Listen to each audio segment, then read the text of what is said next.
রসমালাইটা বানানো শেষ, চুলাটাকে বন্ধ করে দিয়েছি। এই যে আপনাদেরকে দেখিয়ে দিচ্ছি, এই যে কি সুন্দর হয়েছে। এই যে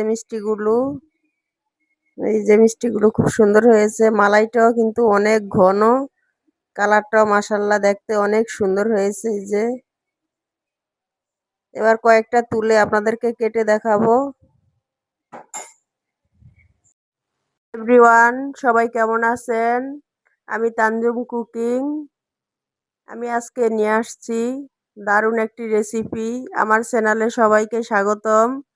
এই যে আমি এখানে নিয়েছি 200 গ্রাম গুঁড়ো দুধ। এগুলো দিয়ে আমি মিষ্টি বানাবো। আপনারা চাইলে যে কোনো প্যাকেটের গুঁড়ো দুধ নিতে পারেন। এতে কিন্তু মিষ্টিটা বানানো একদম সহজ হবে, আর আমি একদম সহজ করে বানিয়ে দেখাবো। এই যে আমি এখানে দিয়ে দিব সাদা 2 টেবিল চামচের মতো সাদা তেল। আপনারা চাইলে এখানে কিন্তু ঘি বা বাটারটা ব্যবহার করতে পারেন। আমি তো একদম সাধারণ করে বানাবো, তাই আমি এখানে তেলটাই ব্যবহার করেছি। এবার এগুলোকে আমি কিছুক্ষণ ময়ান দিয়ে নিব। এই যে ময়ান দেওয়াটা শেষ। এই যে কি সুন্দর হয়েছে। আপনারা কিন্তু যে কোনো গুঁড়ো দুধ দিয়েই বানিয়ে নিতে পারেন একদম সহজভাবে। আমি তাই একদম সহজভাবেই দেখিয়ে দিয়েছি। আমি এখানে একটি ডিম নিয়েছি, রুম টেম্পারে থাকা ডিম। ফ্রিজে ডিম থাকলে কিন্তু ওটাকে নামিয়ে আগেই রুম টেম্পারে রাখতে হবে। যেটাকে এখন আমি কিছুক্ষণ ফেটে নিব। এমনভাবে ফাটাতে হবে যাতে সাদা অংশ হলুদ অংশে একসাথে মিশে যায়। অনেকক্ষণ সময় ধরে একটু ফেটে নিতে হবে, তাই ফাটিয়ে নিচ্ছি। এই যে ফাটানোটা শেষ। এই যে কি সুন্দর করে কাঁটা চামচ দিয়ে ফেটে নিয়েছি। আমি কিন্তু একদম সহজ করে দেখিয়ে দিতেছি, আপনারা কিন্তু একবার চাইলেই বাসায় বানিয়ে নিতে পারবেন।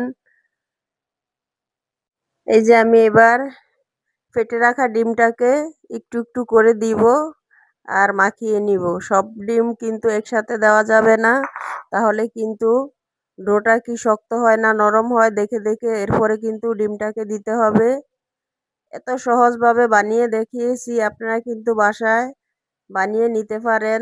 দেখে একবার দেখলেই কিন্তু বানিয়ে নিতে পারবেন।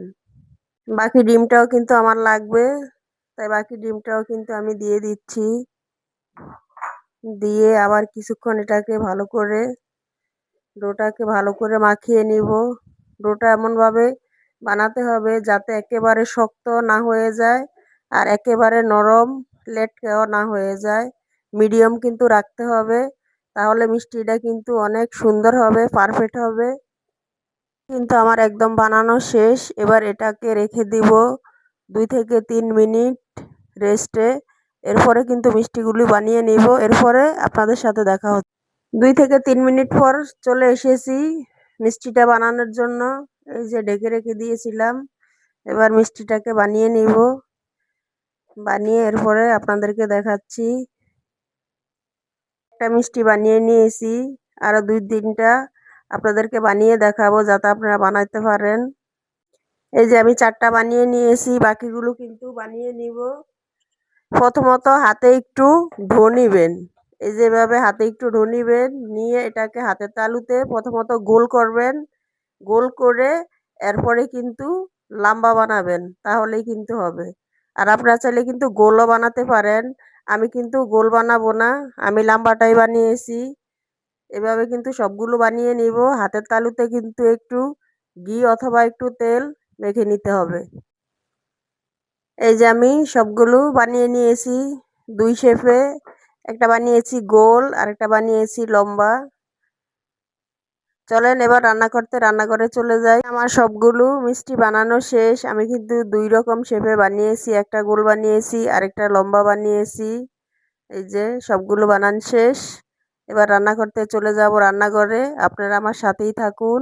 নিয়েছি 1 লিটার দুধ। অফ ক্যামেরায় কিন্তু দুধটাকে চুলায় আগেই বসিয়ে দিয়েছি, দিয়ে কিন্তু একটু গরম করে নিয়েছি। এখন বলকটা চলে আসলেই দিয়ে দিব মিষ্টিগুলো। এরপরে আবার দেখা হচ্ছে আপনাদের সাথে। চলে আসছে, এবার আমি দিয়ে দিব মিষ্টিগুলো এক এক করে। মিষ্টিগুলোকে এবার একটু নাড়াচাড়া দিয়ে দিব। আমি এটা বানাইতেছি কিন্তু রসমালাই। এই যে দিয়ে দিয়েছি, আস্তে আস্তে কিন্তু মিষ্টিগুলো উপরের দিকে বাড়তে শুরু করেছে। দুধটাও কিন্তু অনেকটাই ঘন হয়ে আসছে। এটা তো মালাই হবে, তাই কিন্তু ঘন করতে হবে। আমি দিয়ে দিব চিনিগুলো, আর চুলাটা কিন্তু মিডিয়াম আঁচে রাখতে হবে। বেশি কিন্তু একেবারে লো হিট করা যাবে না, একেবারে হাই হিটও রাখা যাবে না, তাহলে কিন্তু দুধগুলো শুকিয়ে যাবে, মিষ্টিগুলো সিদ্ধ হবে না। এবার আমি দিয়ে দিব স্বাদ মতো চিনি। যে যেমন মিষ্টি খেতে পছন্দ করেন ওরকমই দিবেন।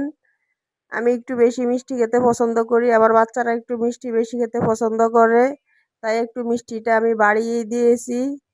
এই যে মিষ্টিগুলো আস্তে আস্তে কি সুন্দর একটা একটা করে বড় হতে যাচ্ছে। দেখতে কিন্তু মাশাআল্লাহ খুব সুন্দর দেখা যাচ্ছে। এই যে হালকা একটু লবণ দিয়ে দিচ্ছি, কারণ আমরা মিষ্টিতে একটু লবণটা খাই, এজন্য লবণ দিয়ে দিচ্ছি। আপনারা চাইলে না দিতে পারেন, এতে কোনো সমস্যা নেই, মিষ্টিটা কিন্তু হয়ে যাবে। এটা হবে রসমালাই। রসমালাইটা বানানো শেষ, চুলাটাকে বন্ধ করে দিয়েছি। এই যে আপনাদেরকে দেখিয়ে দিচ্ছি, এই যে কি সুন্দর হয়েছে। এই যে মিষ্টিগুলো, এই যে মিষ্টিগুলো খুব সুন্দর হয়েছে। মালাইটাও কিন্তু অনেক ঘন, কালারটাও মাশাআল্লাহ দেখতে অনেক সুন্দর হয়েছে। এই যে এবার কয়েকটা তুলে আপনাদেরকে কেটে দেখাবো।